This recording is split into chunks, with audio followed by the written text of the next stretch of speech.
Hello, everybody. This is Gerald Celente, and we're very, very honored to have with us a man of men, what they used to call an American patriot. There's someone that believes in the Constitution, the Bill of Rights, and what the founding fathers fought about, writes about it, and does everything he can to do what he can to keep that spirit alive. Judge Andrew Napolitano.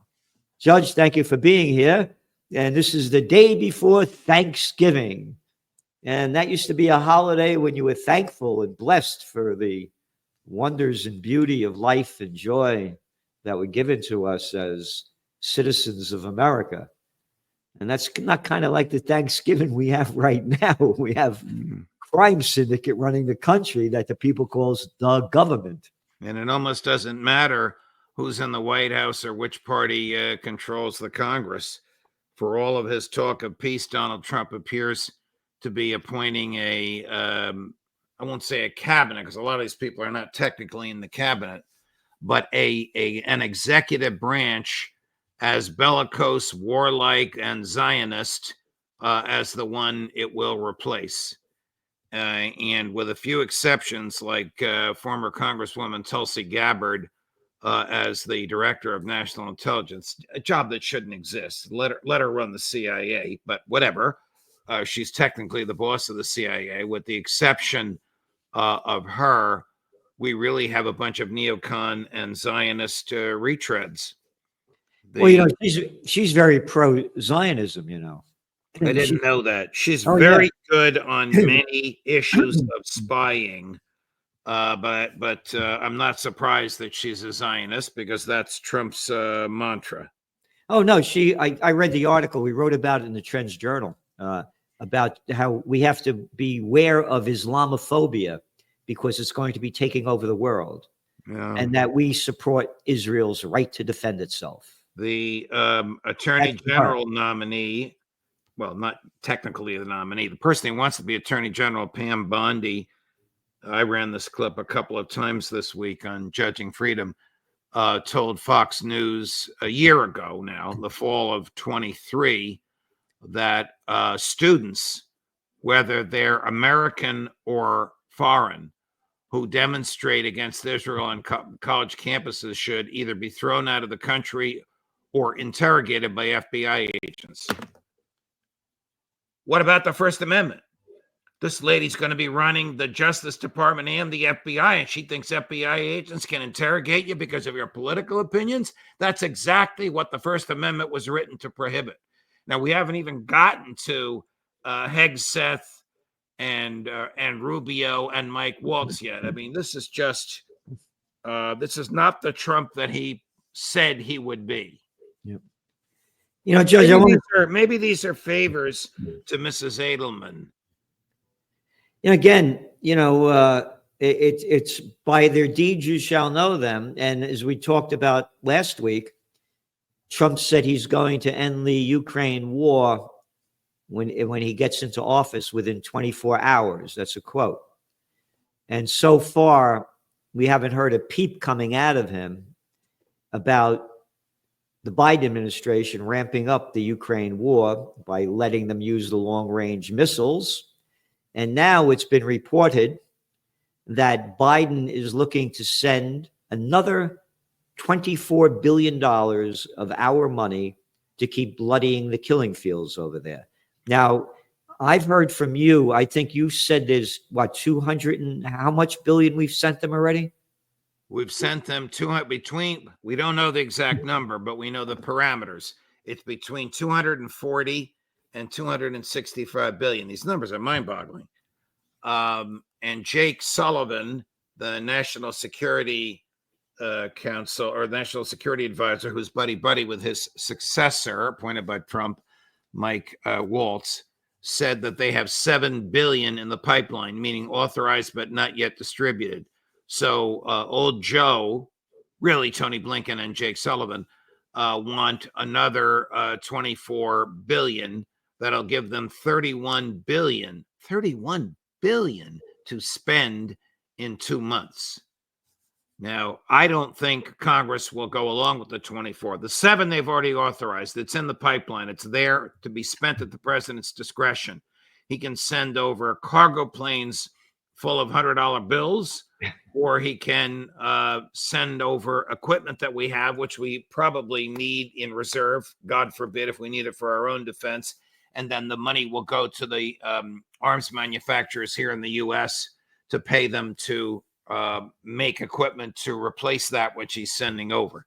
I can't imagine the Congress going along with $24 billion or anything at this stage of the game.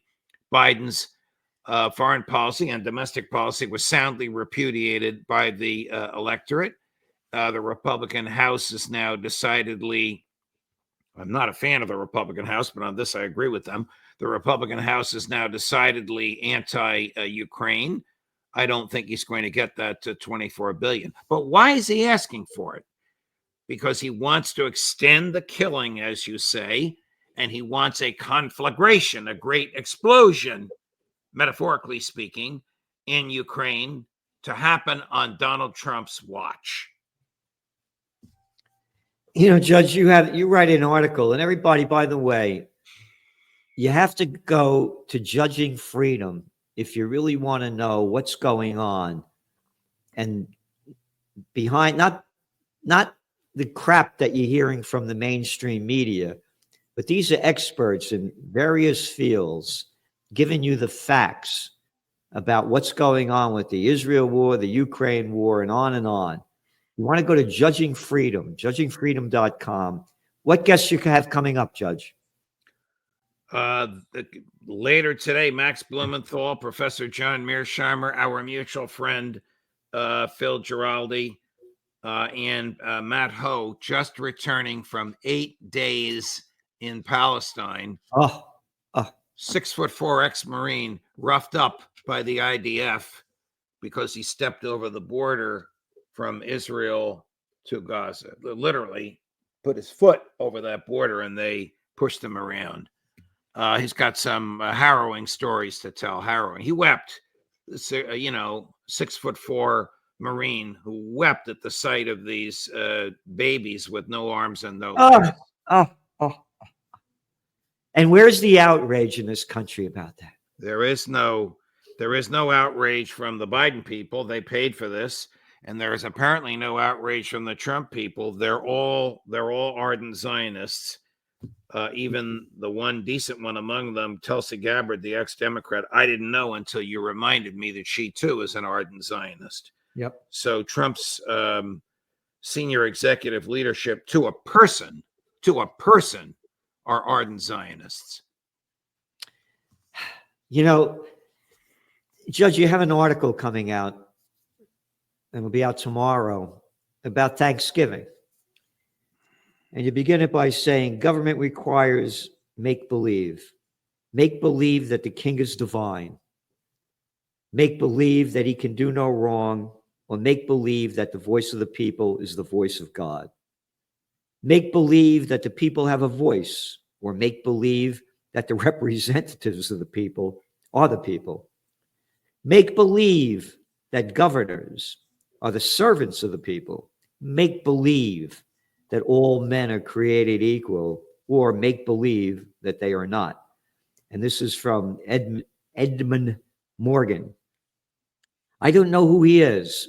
Tell me more about him. Well, he was a progressive professor of history at Yale, but who saw right through the folly of government. I began with a quote from him in order to entice people into the article, which is that there's very little to be thankful for. The government is run by a gaggle of bankers and arms manufacturers and law enforcement and intelligence types who don't change no matter who's in the White House or who's controlling Congress.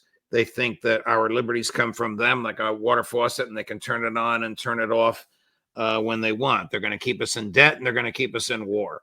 And I present this article in a series of these arguments in a series of questions. What if, what if, what if? Yeah. So all of the saccharine, cotton candy, like, oh, I'm so happy for America that we hear at Thanksgiving, people need to look beneath the surface of that. Things are not getting better. They're getting worse. and it almost doesn't matter who you vote for. That's the essence of the article, Gerald. People get mad at me when I write this stuff saying you're a Scrooge, you're a killjoy. I'm trying to stir the pot so people realize what's happening right underneath their noses. You know me well. I am not a Scrooge and I am not a killjoy.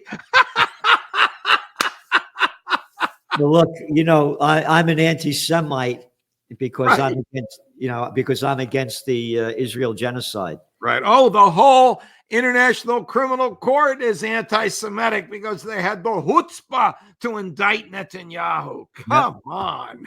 But Judge, here's the cover of this week's Trends Journal to really just mentioning that because of what you just mentioned. U.S. vetoes UN resolution.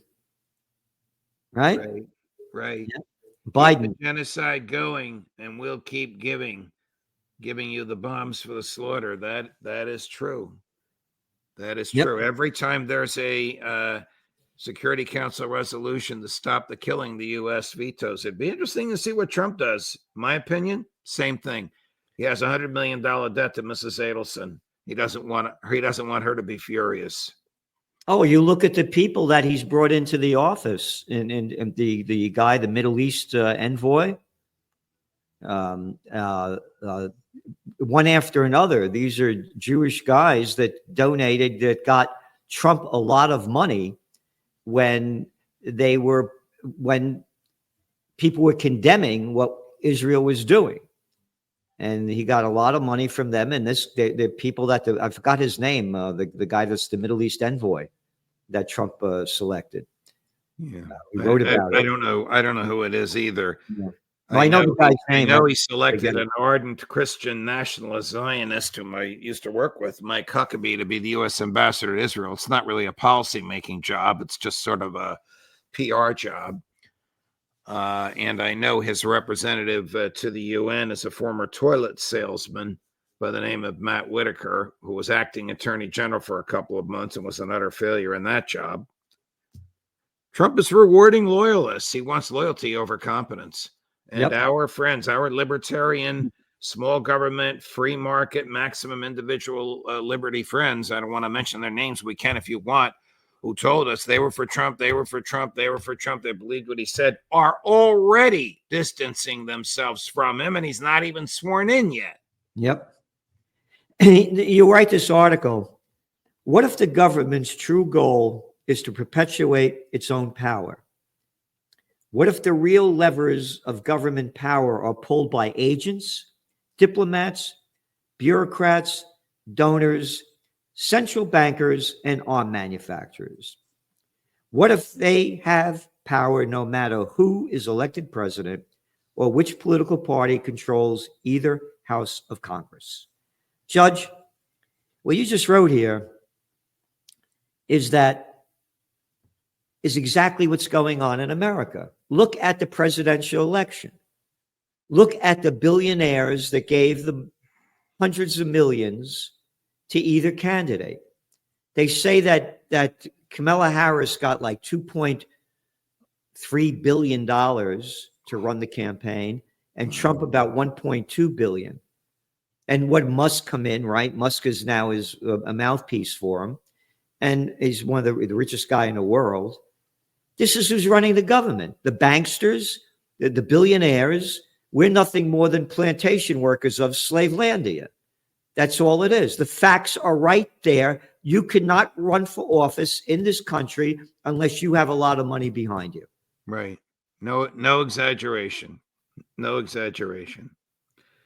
So I don't see this getting better. Maybe I should give Trump the benefit of the doubt. He's not even in office yet. Maybe he'll grow in office, as it was said about his predecessors. You know, he is a friend of mine. I haven't heard from him. I don't expect him to call me. He's got enough on his hands. But we'll see where it goes. Doesn't look good right now. And I wrote this piece to remind the American public of that. Well, you know, Musk came out and he said that he's against the Biden's deal to send another 20-something billion to Ukraine. So we'll see what happens with that. You go, what if the last four presidents, two from each political party, have used high-tech drones to kill innocent people in foreign lands with which America was not at war, and claim that they did so legally, relying not on a declaration of war from Congress, but on erroneous and secret legal arguments that claim American presidents can kill with impunity. Well, that's Donald Trump killing General Soleimani. Joe Biden used drones to kill people. I don't know the names of the victims. Barack Obama did the same to Anwar al-Awlaki and his son, both born in the United States. And George W. Bush, of course, used it hundreds of times to kill innocents abroad. These were not drones used to attack troops that were shooting at Americans. These were drones used to kill civilians not engaged in violence and as to whom there was no indictment, or military not engaged in violence. In the case of General Soleimani, trying to bring about peace between Iran and Iraq. Did you see Mike Pompeo the other day on Fox News lauding Joe Biden for authorizing use of American long-range missiles attacking Russia, and predicting, are you ready for this? Before Trump is inaugurated, Russia will lose the war. I mean, this is really crazy stuff. This is the former head of the CIA and the former Secretary of State.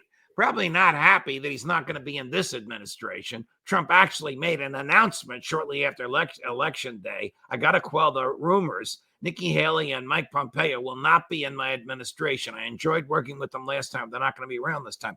Then he goes on Fox News and says, 3 cheers for Joe Biden. Ukraine's going to beat Russia. Crazy. Absolutely crazy. Look at the low-life pieces of scum that you're talking about. Pompeo, a little arrogant jerk of nothing, a little clown boy with a bad attitude. And you're talking about Fox? That's Trump's cabinet. How many people from Fox did he pick? Right. How many clowns from the media did he pick? Well, right in front of our eyes. Let's put it this way. The military is not happy with Pete Hegseth.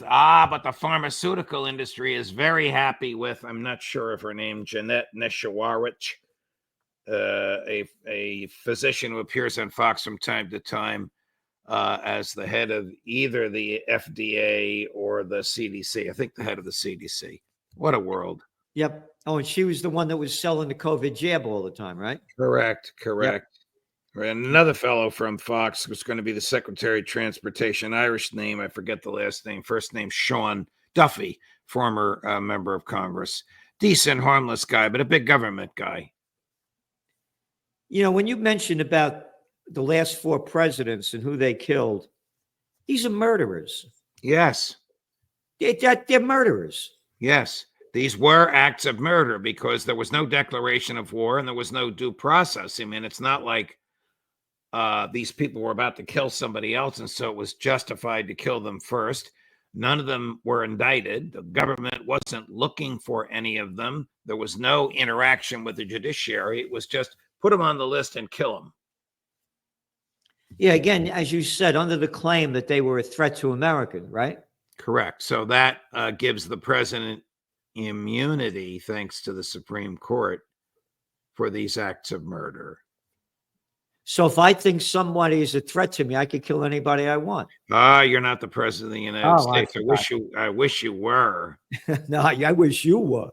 And that's as you well know, right. Because if you were president of the United States, this would be the true America that our founding fathers fought for, and what we've lost. You know, Judge, your article here, you go on to say, what if the $36 trillion currently the federal government debt has been caused by borrowing to pay for wars and false prosperity? What if the federal government collects about $4.4 trillion annually, but spends about $6.1 trillion?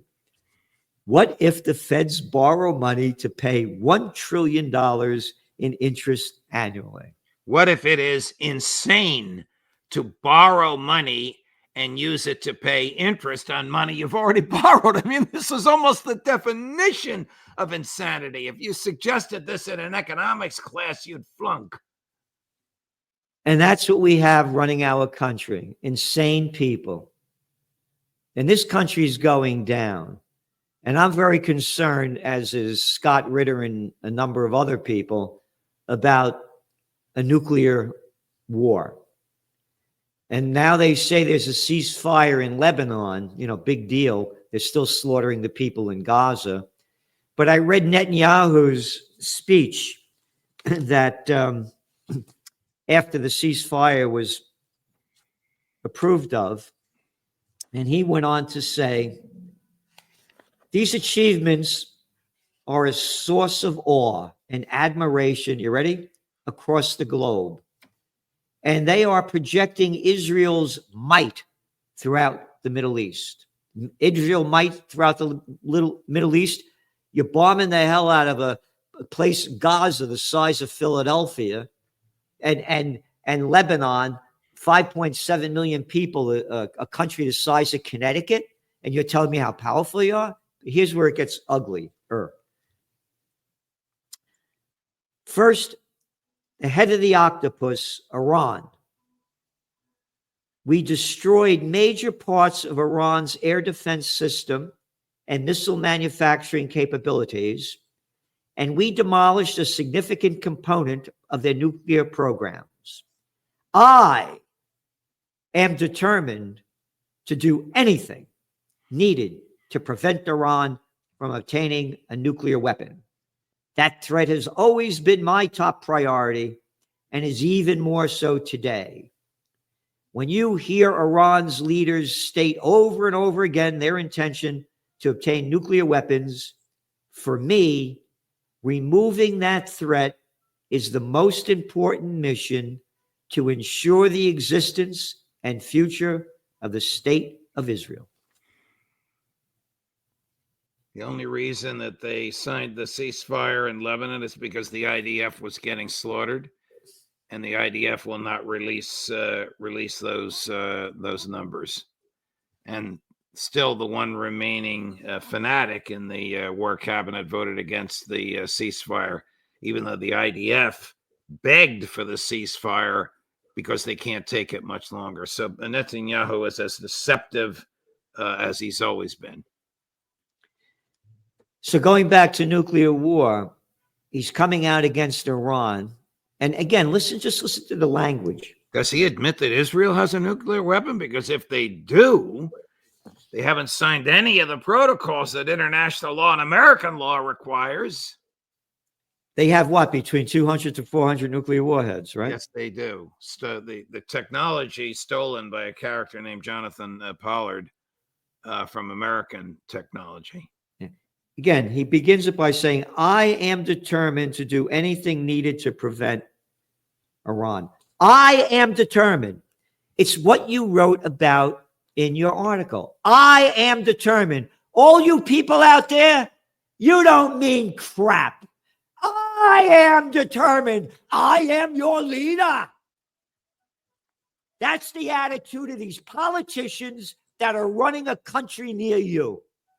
It's only about me. It's not about you. It's even more dangerous. It's even more dangerous than that, because Netanyahu has an iron grip on the American government, an iron grip on the Congress, an iron grip on the Biden administration, and, as we talked about earlier in the program, an iron grip on the incoming Trump administration. Iron grip by putting ardent Zionists in there. Netanyahu is the most powerful person in the world. How could you say an iron grip? You mean just because he got 50-something standing ovations when it came to bullshit to Congress? Can you imagine adults doing that? How sick can you be? Yeah. And that goes back to your article about Thanksgiving and what we are not thankful for and how we have to change it. And Judge Napolitano and the people that he has on his show are doing everything they can to change that. So go to Judging Freedom, and everybody, please do all you can in the spirit of Thanksgiving to help those who need help in any way that you can give it. put your spirit at a higher level and don't go down to the level that the clowns and criminals that are running the country are destroying. Do what you can to lift the spirit as we're trying to do the best that we can. Judge, thanks for being here. Happy Thanksgiving, and we'll see you next week. Thank you, Gerald. Happy Thanksgiving to you. Look forward to next week already.